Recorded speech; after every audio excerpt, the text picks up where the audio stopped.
Días con todos, vamos a iniciar la clase de bacterias patógenas y sus enfermedades. Entonces la frase de este día es: la lectura es la mente que el ejercicio al cuerpo. Entonces, ¿qué es lo que pasa?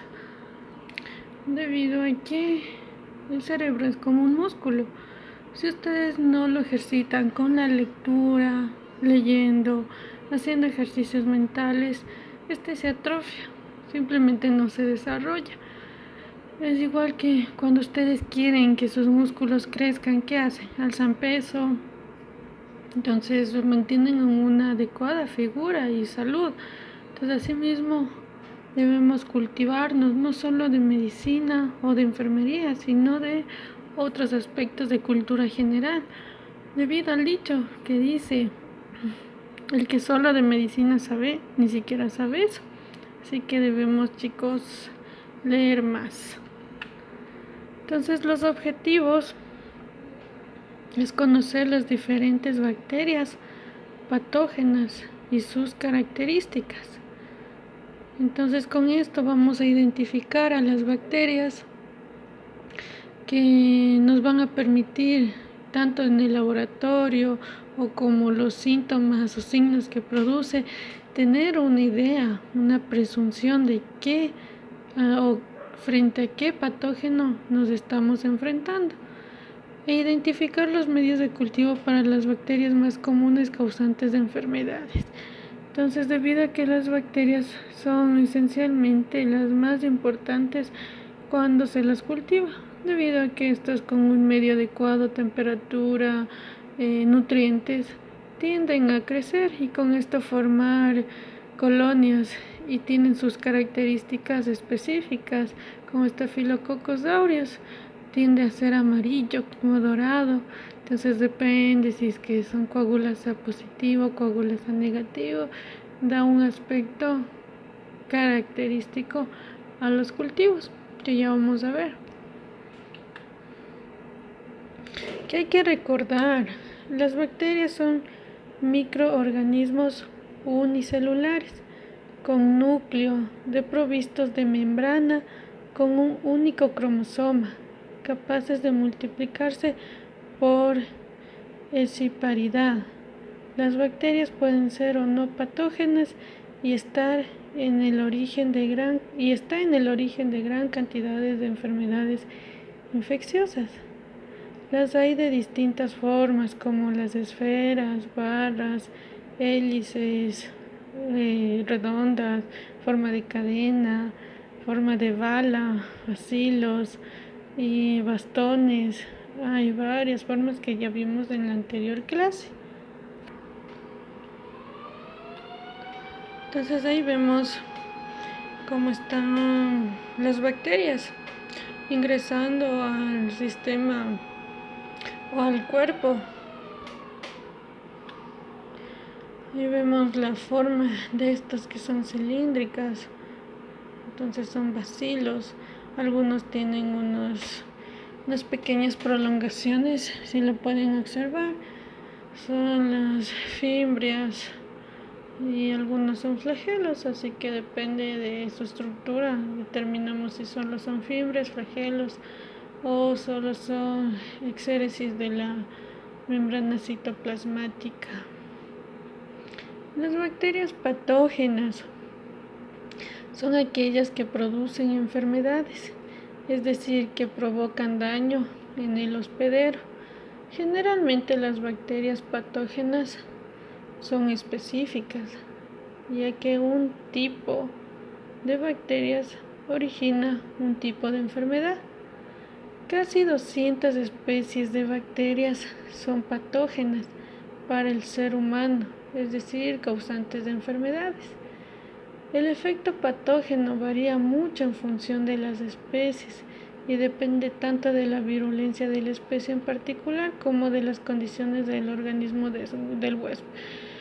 La virulencia, si es que tiene fimbrias, tiene flagelos, tiene plásmidos, o sea, para poder resistir, si se adhiere adecuadamente, si se adhiere de una manera muy fuerte, sea una mucosa o si tiene enzimas que puedan destruir o facilitar su ingreso hacia la célula, si es que tiene también enzimas que van a destruir a los antibióticos, entonces eso también es un grado de virulencia. Y las condiciones del organismo del huésped. Esto se define si el huésped está inmunocompetente, es decir, si todo su sistema inmunológico está adecuado, actúa de una manera oportuna y eficaz, no va a producirse la infección. Pero cuando este es ganado por las bacterias o cualquier organismo infeccioso, tiende a producirse la enfermedad, se expresa. Entonces vemos ahí la Neisseria gonorrhoeae. ¿Qué es lo que produce esta? La gonorrea. Vamos a hablar aquí muy fugazmente para que determinen una que otra bacteria que es patógena. Esta está ingresando hacia la célula. Son cocos que pueden ser solitarios o en pareja y ahí pueden ser diplococos. Entonces estos ingresan dentro de la célula. Ahí vemos unos neutrófilos. ¿Por qué? Porque son polimorfonucleares. Miren, aquí están sus núcleos: 1, 2, 3, 1, 2, 3, 4 y así. Y esta es un monocito porque solo tiene un núcleo. Ahí vemos lo que produce. Ya ven, son ovalados, redondos o cocos. ¿Y qué produce la Neisseria gonorrhoeae? Si es Neisseria meningitis, produce obviamente una meningitis. Las enfermedades bacterianas mortales más comunes son las infecciones respiratorias, con una mortalidad solo para la tuberculosis de cerca de 2 millones de personas al año. Algunas bacterias patógenas causantes de enfermedades infecciosas son la bacteria del cólera. Antes de hablar de esto, quiero hacer énfasis con lo que es la tuberculosis. ¿Por qué esta enfermedad es tan grave o de alta prevalencia? Más esta se da en lugares hacinados, es decir, ancianatos, guarderías o cárceles, debido a que no hay una adecuada aireación del ambiente. ¿Qué es lo que pasa? Hay personas que tienen tos con flema más de 15 días, a ellos hay que descartar tuberculosis. Oigan bien, tuberculosis tiene que ser descartada en una persona que tenga tos con flema más de 15 días. Si esto seca, puede ser cualquier otra razón y no tuberculosis. Tiene que ser tos con flema. Debe cumplirse esos dos criterios, tos con flema y más de 15 días, para poder continuar a un descarte de tuberculosis. La bacteria del cólera. Esta bacteria, como su nombre lo dice, produce el cólera. Muchos de ustedes han escuchado esa de la diarrea. Produce una diarrea bastante profusa, prolongada y produce grandes daños. Produce una deshidratación que puede llegar a un shock hipovolémico solo por la deshidratación secundario a una diarrea que no está siendo adecuadamente manejada. Otra que puede producir es la bacteria de la sífilis, el treponema pálido. Ahí vemos que está en una forma de espiral. La bacteria de la lepra.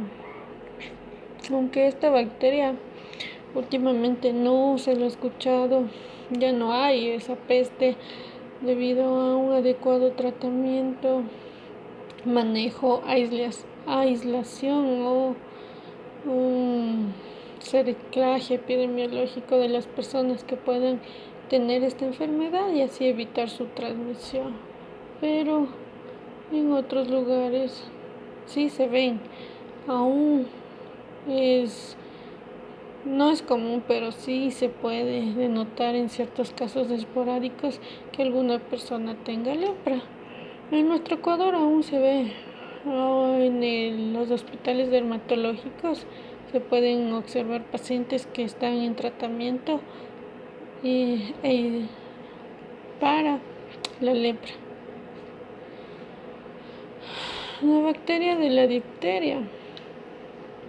Esta le podemos ver que es en forma de cilindro alargado, que puede producir amigdalitis en uno de los casos menos graves, pero puede producir otras enfermedades.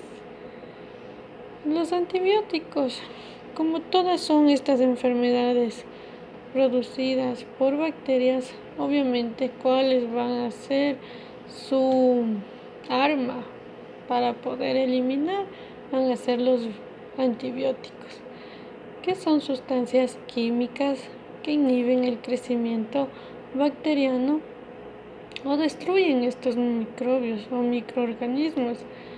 La historia de los antibióticos comienza en 1928, cuando un científico británico, Alexander Fleming, descubre accidentalmente la penicilina, debido a que dejó sus medios de cultivo al aire libre, se olvidó de taparlos.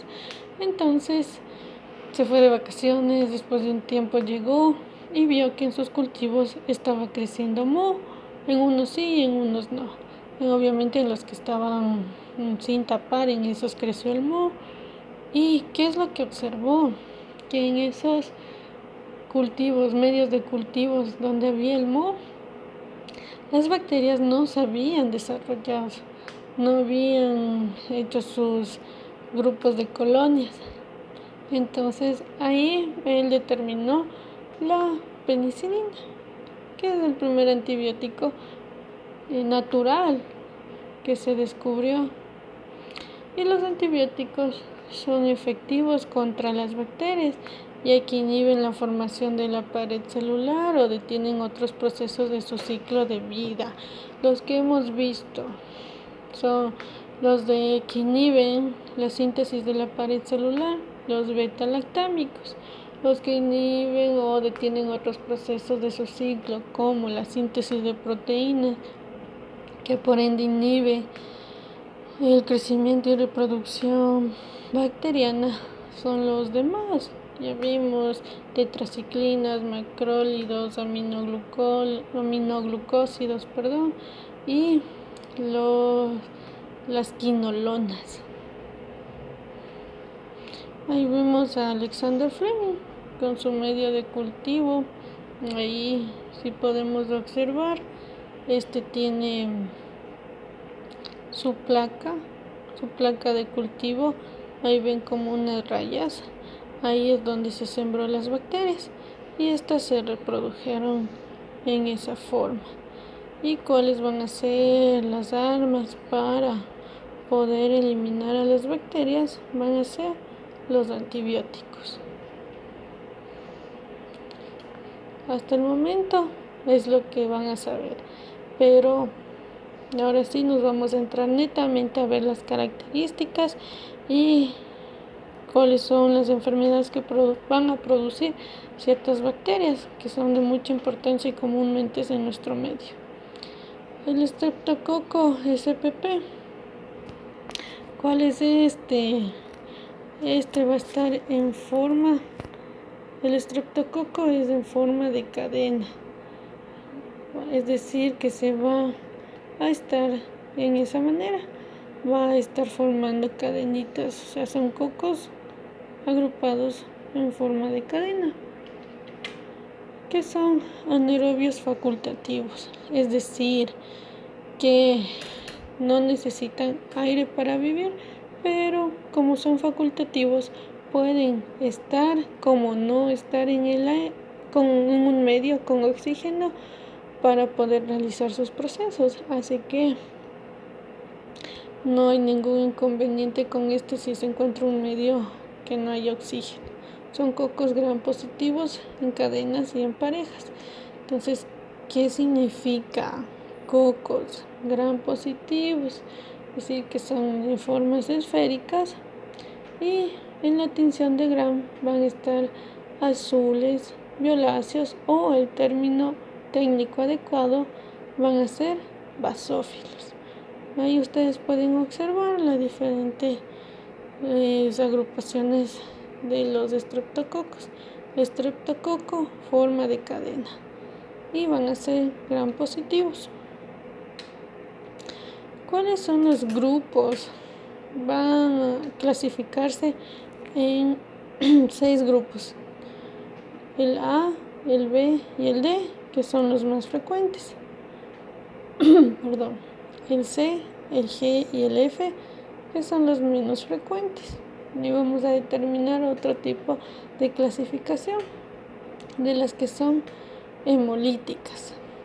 Las beta hemolíticas son el Streptococcus pyogenes y grupo B. Son una amplia zona de hemólisis, es decir, que los estreptococos beta hemolíticos producen una hemólisis completa.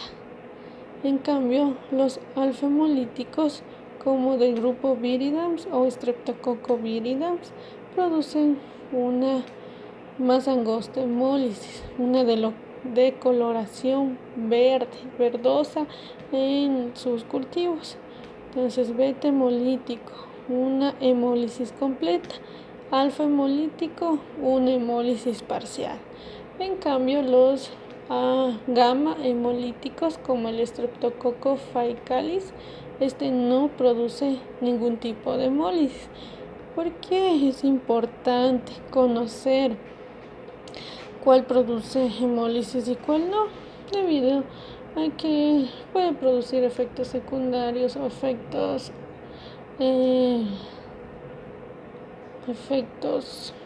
graves secundarios a una enfermedad, que me produce una cosa y posteriormente a un cierto tiempo determinado me va a producir otra. Pero también es importante para poder identificarles en un medio de cultivo. Si yo veo que mi medio de cultivo está totalmente hemolizado, puedo ya tener la presunción de que se llama o se puede estar ante un Streptococcus pyogenes. Entonces vamos a ver los importantes del Streptococcus pyogenes. ¿Qué causa? Causa faringitis supurativa, no invasiva, produce impétigo, fiebre reumática, bacteremia invasiva, glomerulonefritis postestreptocócica. Ahí es lo que les digo, la fiebre reumática y la glomerulonefritis por estreptocócica es primero el Streptococcus pyogenes invade a la mucosa faríngea, produce una amigdalitis o una faringitis, y esto después de 15 días aproximadamente produce otros síntomas mucho más graves, debido a que el organismo, nuestro sistema inmune con mayor especificidad, se confunde con que los antígenos del Streptococcus pyogenes se asimilan a los que se encuentran en las válvulas cardíacas y a nivel del glomérulo en el riñón. Entonces produce que haya anticuerpos que ataquen a estas estructuras y por ende, si el sistema inmune ataca, destruye. Así que ahí está. Tienen que tener cuidado de una faringitis que puede causar una enfermedad secundaria. Ya. También va a producir fasciitis necrotizante o las bacterias comedoras de carne, como se ha observado en Estados Unidos en el último mes. Han tenido las noticias en que está una ha habido aproximadamente unos 7 casos de muerte de personas que han sido infectadas con el Streptococcus pyogenes, debido a que esta destruye inmediatamente. Se instaura, tiene el medio adecuado y comienza a desintegrar, a llevar a la putrefacción hacia los tejidos donde éste se encuentre. El Streptococcus pyogenes tiene una incidencia en edades de 5 a 15 años, es decir, que en ese periodo de tiempo es una faringitis, una amigdalitis, es causada por una bacteria, el Streptococcus pyogenes, y pasadas esas edades es más algo viral. Por eso también hay que tener en cuenta la edad del paciente para determinar si estamos frente a algo bacteriano o viral. Obviamente esto no es algo certero de que si tiene 5 años de ley es algo bacteriano, o tiene un niño 2 años y de ley es algo viral. No, siempre hay otros criterios para poder realizar un diagnóstico adecuado.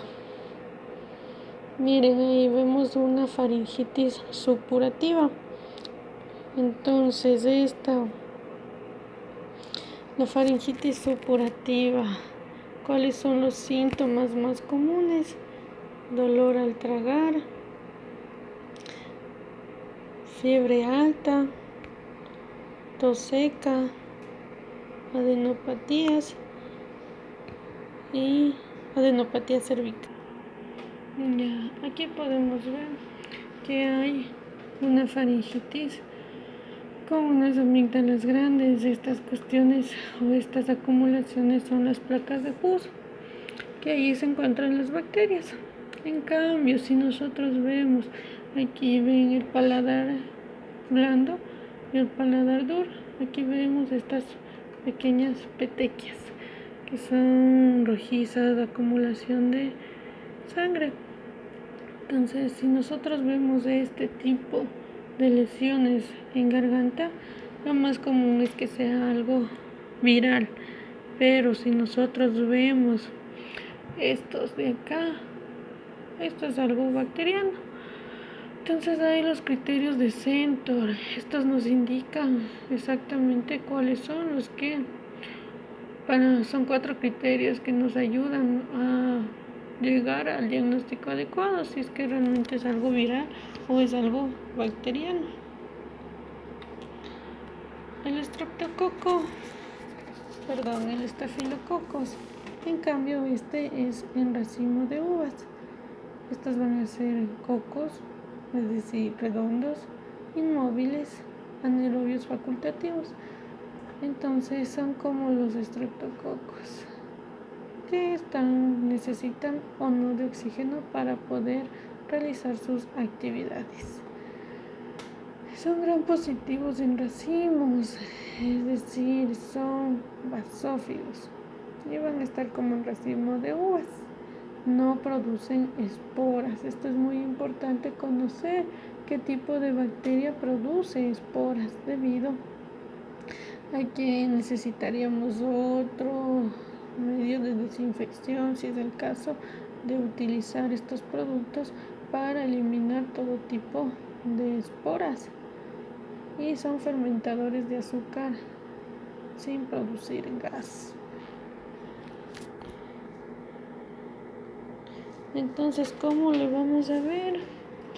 Estos son resistentes a la deshidratación, relativamente resistentes al calor, van a tener una tolerancia a la acción de muchos desinfectantes más comunes, es decir, a los que son de desinfectantes de baja intensidad, como los que son de uso doméstico, cloro, detergentes, o los desinfectantes que nos venden de puerta a puerta.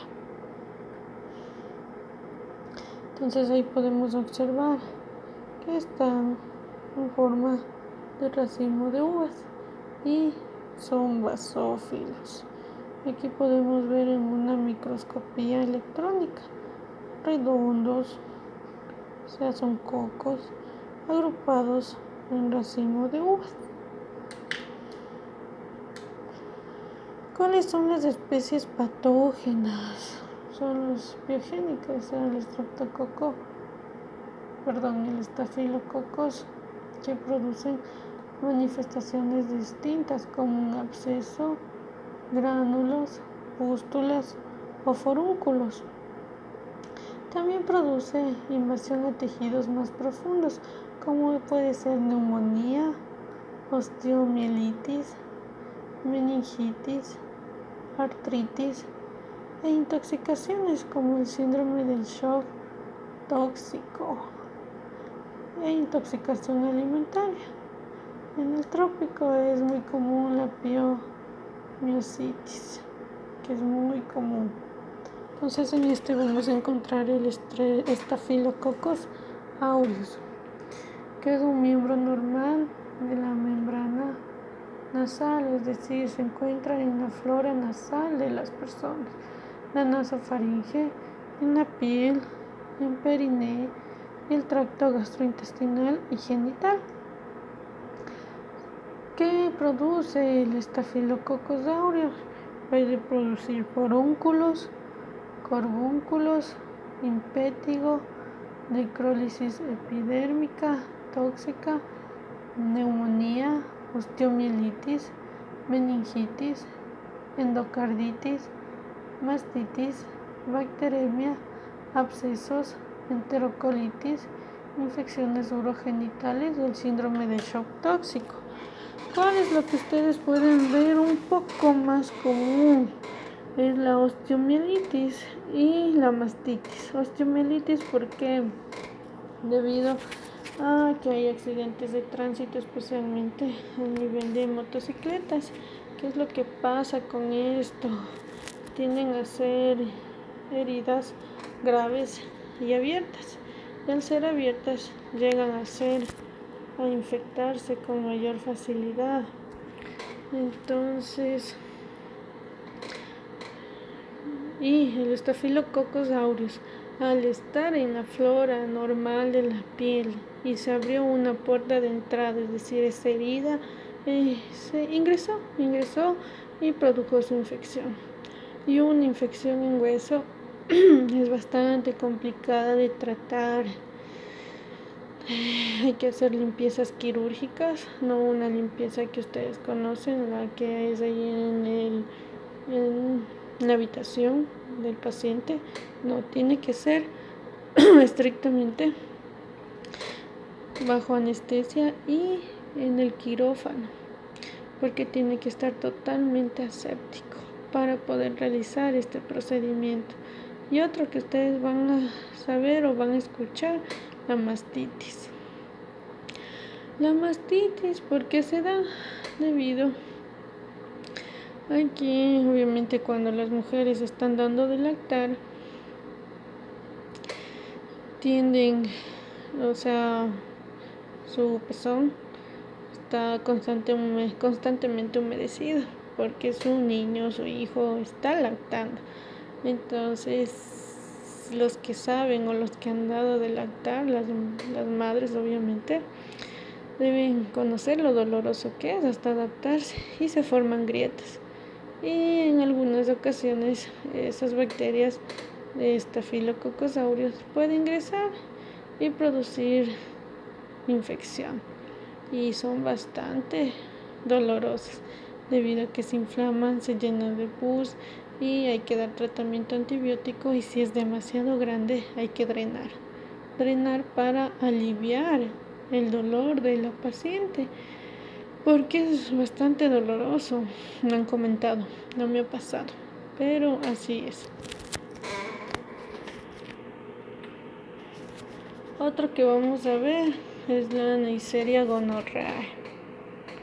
La Neisseria es una bacteria que ya vimos, un coco gram negativo, es decir, que las vamos a observar rojas, rosadas. Como les comentaba, son cocos gram negativos, es decir, los vamos a ver rojos, rosados y el nombre técnico sería eosinófilos. Algo le pasa a la cámara. Ya la arreglé. Entonces la Neisseria también van a ser aerobios estrictos. ¿Qué quiere decir esto? Que necesariamente necesitan oxígeno para poder sobrevivir. Si se encuentran en un medio donde no hay oxígeno, estos simplemente van a morir, no van a producir, no van a poder sobrevivir. Por eso son intracelulares, que requieren un medio de oxígeno para poder vivir y son inmóviles, así que no pueden movilizarse por sí solas. ¿Cómo se van a clasificar? Va a ser la Neisseria meningitidis, que por su nombre, ¿a qué puede estar relacionado? A la Neisseria que produce meningitis. Y la Neisseria gonorrhoeae, como su nombre lo dice, va a producir gonorrea. Así que vamos a continuar. Miren, ahí está. Está aquí la célula, un neutrófilo, y la Neisseria ahí en esa forma, que son eosinófilos. Van a estar rosados, obviamente, porque se ve algunos que son con una tensión basófila. Es debido a su núcleo, porque el núcleo siempre va a teñirse en su mayoría de un color basófilo, así que por eso se ve. Pero estos dos de aquí, si pueden ver, se puede observar que son eosinófilos netamente. El meningococo, o sea, la meningitis, la Neisseria meningitidis, esa es del meningococo, que presenta una cápsula. Esta va a estar colonizada en la nasofaringe humana. ¿Y cómo se va a transmitir? Por vía respiratoria. Así que hay en esto, ¿cuál es el inconveniente o por qué se propagan estas enfermedades? Porque hay portadores asintomáticos. ¿Qué quiere decir esto? Que hay personas que tienen la enfermedad pero no expresan los síntomas. Así que pueden estar tosiendo, estornudando y así contagiar a las demás personas. ¿Cuál es su periodo de incubación? De 2 a 10 días. O sea, una vez que la Neisseria meningitis ingresó al organismo, se va a tardar entre 2 a 10 días para replicarse y de ahí generar sus síntomas.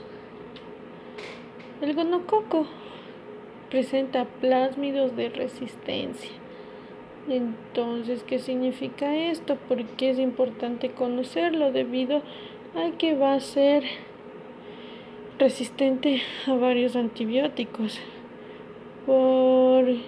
debido a que los plásmidos son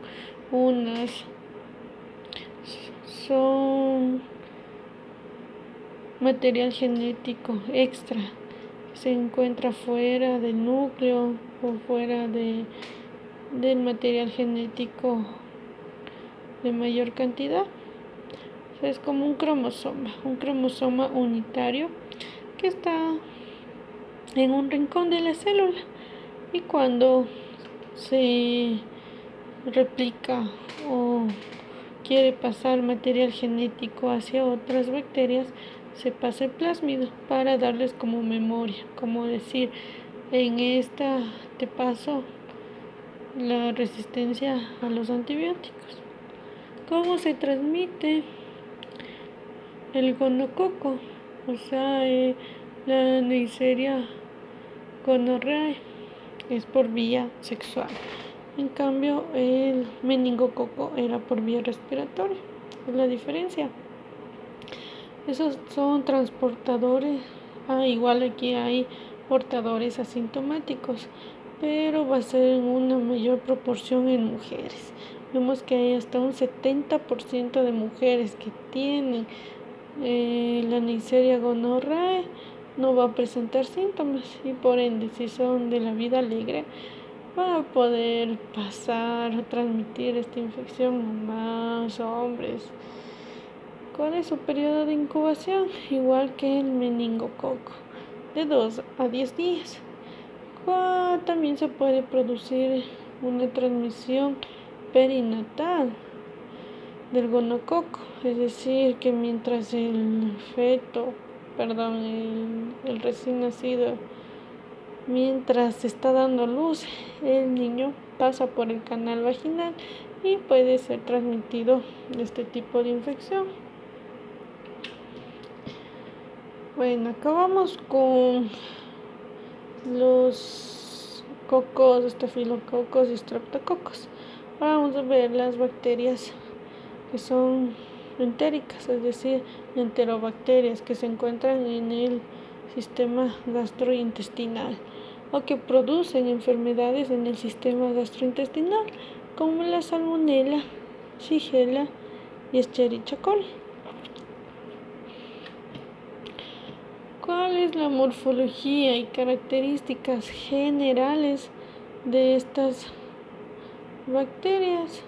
Es que todos son bacilos gram negativos, es decir, se van a encontrar en forma de cilindro, cilíndricas, y van a ser rosadas, rojas, y el nombre en común eosinófilas. Así que en la tinción de Gram se van a ver rojas o rosadas, y con eso vamos a identificar que son una enterobacteria.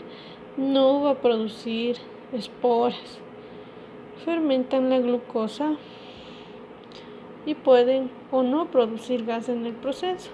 Van a ser aerogénicas versus anaerogénicas, es decir, no producir gas durante la fermentación. Reducen los nitratos a nitritos y producen anaerobios facultativos. Y son anaerobios facultativos, disculpen.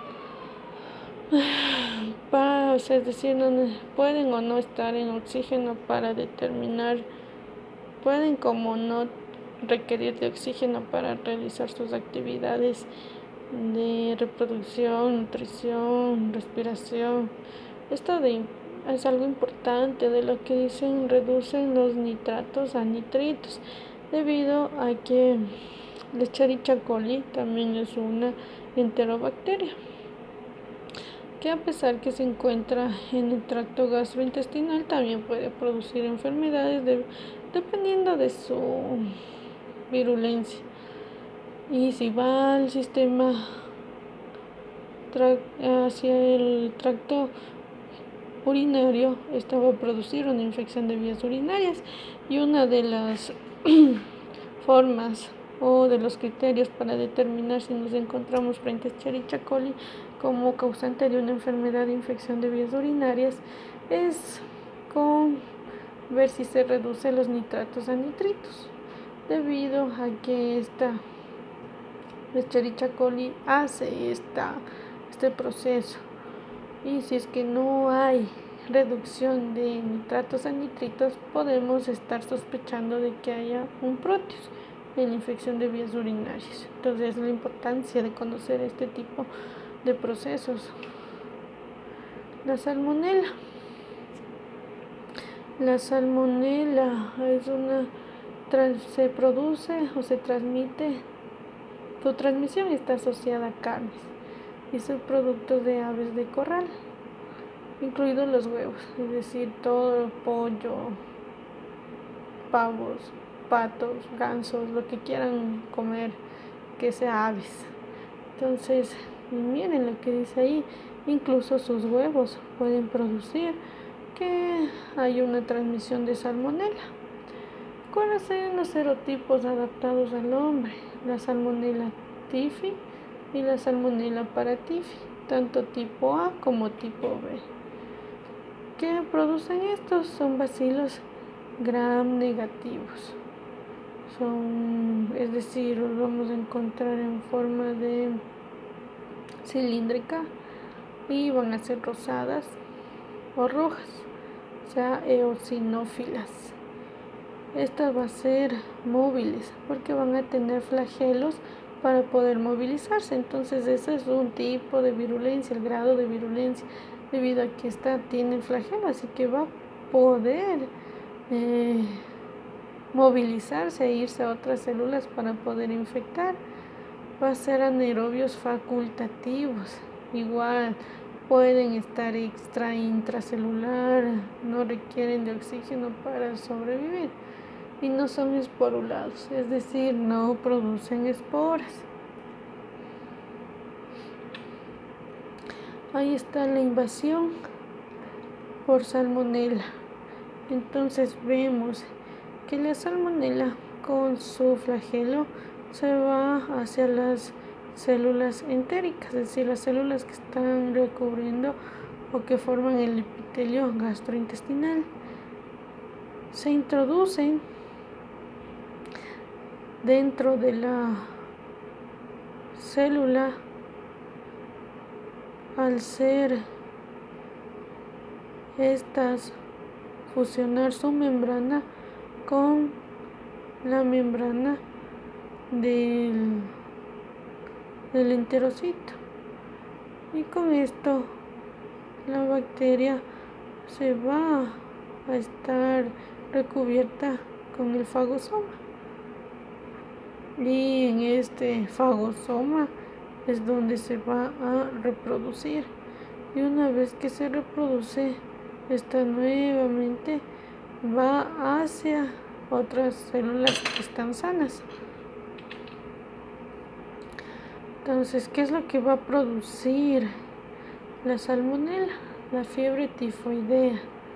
¿Cuál va a ser el diagnóstico? El hemocultivo de 1 a 2 semanas. Ese es el inconveniente de los cultivos, debido a que necesitan de varios días para producir. Obviamente da tiempo para que se produzcan las colonias y determinar frente a qué patógeno nos enfrentamos.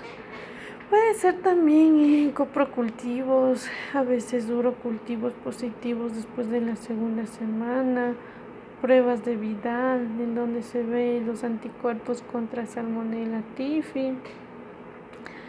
El 10% de los infectados se convierten en portadores a corto plazo y un porcentaje menor es portador a largo plazo por la persistencia de las bacterias en las vesículas o en la vejiga urinaria. El tratamiento va a ser antimicrobiano, que va a ser, si hay fiebre entérica, se va a dar cloranfenicol. Las cepas, en cambio hay unas cepas,